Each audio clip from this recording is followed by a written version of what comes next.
ఏదైతే ఉద్యమ పార్టీ, ఏదైతే ఉద్యమ నేత అని చెప్పుకున్న ఈ బట్టేబాజులు, బఫున్లు ఇప్పటి వరకు తెలంగాణ ప్రభుత్వం 10 ఏళ్ళు గడిచిన పందికొక్కుల్లాగా ఈ రాష్ట్రం మీద వాడి పగ్గం ఎక్కి తిని ఇలా కనీసం ఉద్యమకారులను గుర్తించలేదు.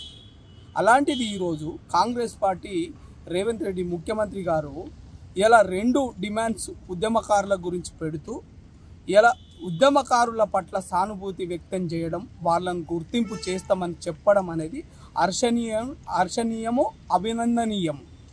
మేము ముఖ్యమంత్రి గారికి కృతజ్ఞతలు తెలుపుకుంటూ వాటితో పాటు ఏదైతే మీరు ఉద్యమకారులుగా గుర్తిపిస్తూ వాళ్ళకు పెన్షన్లు ఇస్తూ వాళ్ళకు 250 గజాల స్థలాన్ని కేటాయిస్తున్నారో దాంతోపాటు ఈ ఉద్యమకారులకు హెల్త్ కార్డులు, తర్వాత వాళ్ళ పిల్లలు ఎవరైతే పెళ్ళిళ్ళైన వాళ్ళ పిల్లలకి ఉచిత విద్యను అందించడము, తర్వాత మీ పార్టీలో అది మీ అభిష్టం మేరకు మీ పార్టీలో ఎవరైతే రాజకీయాల మీద ఇంట్రెస్ట్ ఉంటుందో వాళ్ళకు నామినేటెడ్ పదవులు కల్పించడము, తర్వాత ఒక 5 ఎకరాల వీలైతే 5 ఎకరాల భూమి కేటాయించడము, తర్వాత ఒకటి ఉద్యమకారుల కోసం కార్పొరేషన్ ఏర్పాటు చేసి వాళ్ళకు లోన్ల ద్వారా ఉపాధి చేసుకోవడానికి అవకాశం ఇవ్వాలి.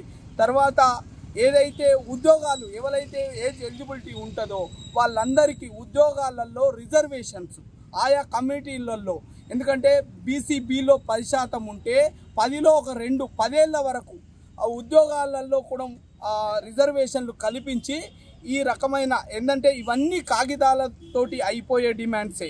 మేము ఎప్పుడు డబ్బులతో కూడుకున్న డిమాండ్స్ అడగట్లేదు, ప్రభుత్వానికి భారమైన డిమాండ్స్ కూడా పెడతలేము. కాబట్టి ఈ ఏవైతే మీరు ఇచ్చిన 3 డిమాండ్లతో పాటు ఇంకొక 6 డిమాండ్లు అదనంగా చెప్పినాం. ఈ డిమాండ్లను నెరవేరుస్తారని, ఇదే విధంగా అంటే ఉద్యమకారుల పట్ల, విద్యార్థుల పట్ల, నిరుద్యోగుల పట్ల సానుకూల దృక్పథంతో ఉండి వాళ్ళ డిమాండ్స్ నెరవేరుస్తారని ఈ వేదికగా మీకు విజ్ఞప్తి చేస్తున్నాం.